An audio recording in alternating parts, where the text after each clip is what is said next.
Alors oui, les vaccins, ça c'est un sujet qui peut encore soulever beaucoup d'inquiétudes. Alors ici, je vais pas parler du vaccin pour le Covid, pour lequel j'ai pas du tout fait la biblio, mais bien pour les vaccins de la petite enfance. Alors en vrac, quelques commentaires qu'on peut entendre souvent. Donc un, c'est ah ben on est en excellente santé dans la famille. De toute façon, ces maladies sont rares, donc pas la peine de vacciner ses enfants. Alors bon, ce qu'il faut savoir, c'est que notre bonne santé, elle repose sur l'immunité collective, et que si ces maladies sont rares, c'est parce que tout le monde est vacciné, et que dès que la maladie apparaît, elle est en général vite gérée par le système immunitaire des autres potentiels, et éliminée ainsi. Aussi, on oublie que si nous, on est peut-être des adultes grands et costauds, les bébés, eux, ils sont très vulnérables et ils restent très vulnérables. C'est pour ça qu'on les vaccine dès la naissance. Donc en vaccinant son bébé, on le protège lui et on participe à l'immunité collective. Ensuite, un deuxième commentaire qu'on peut entendre parfois, c'est ah mais c'est pas naturel les vaccins, il vaut mieux obtenir l'immunité naturellement en ayant la maladie plutôt que en se faisant vacciner. Alors là, bon, ce qu'on oublie, c'est ce qu'était la vie avant les vaccins. En fait, pas que en termes de mortalité infantile, mais aussi toutes les séquelles liées à ces maladies. Donc ça pouvait être des problèmes chroniques, des problèmes respiratoires, des malformations, tout un tas de choses comme ça. Et, donc ouais, on oublie ça. Alors qu'en se faisant vacciner, on est exposé à un pathogène affaibli avec très peu et on obtient l'immunité avec très peu d'effets secondaires dans un cadre très très contrôlé. Aussi, il faut en général se méfier avec ce terme naturellement. Dès qu'on l'entend, il faut avoir sa pensée critique qui s'allume parce que c'est un terme qui est très naturel, c'est un terme qui est très connoté positivement, mais qui est très très mal défini. En fait, le contraire de naturel, c'est surnaturel. Naturel, tout peut être naturel. On peut dire oui, peut-être vacciner, c'est pas naturel, mais exposer son enfant à un danger alors qu'on pourrait le faire vacciner, c'est pas naturel non plus. En fait, on peut lui faire dire tout et n'importe quoi à ce mot. Donc voilà, si vous entendez le mot naturel, en général, c'est un signe assez fiable, soit d'incompétence, soit de malhonnêteté. Voilà, donc demandez à votre interlocuteur de s'exprimer autrement ou évitez de l'utiliser vous-même autant que possible. Euh, voilà. Une autre inquiétude qu'on a, c'est trop de vaccins trop tôt. Est-ce que les vaccins ne pourraient pas surcharger le système immunitaire du bébé?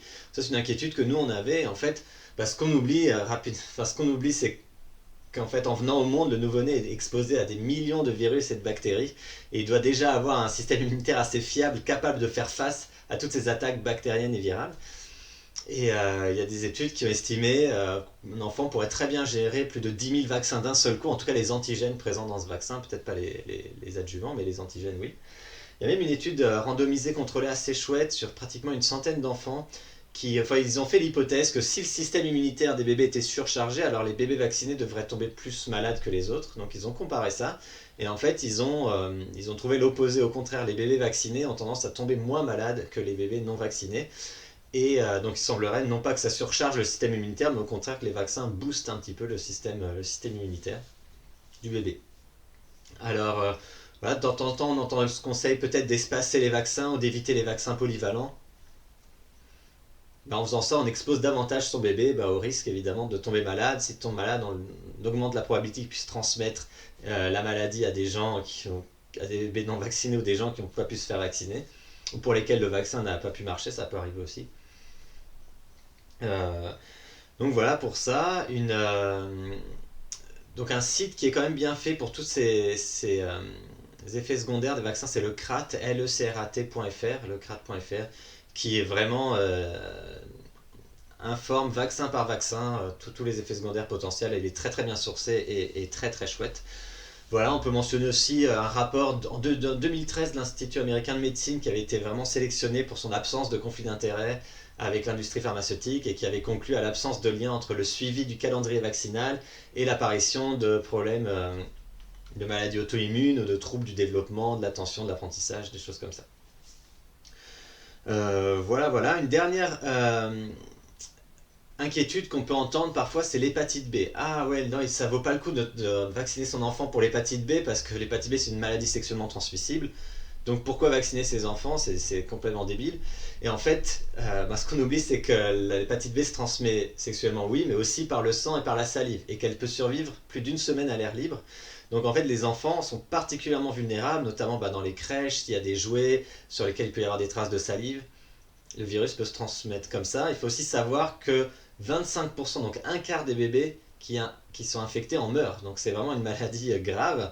Elle cause plus d'1 millier de morts chaque année en France, 3 000 aux États-Unis. Donc voilà, il convient de faire très très attention. On sait aussi que la maladie peut se transmettre de la mère au bébé. C'est pour ça qu'en général les mères sont donc testées pendant la grossesse.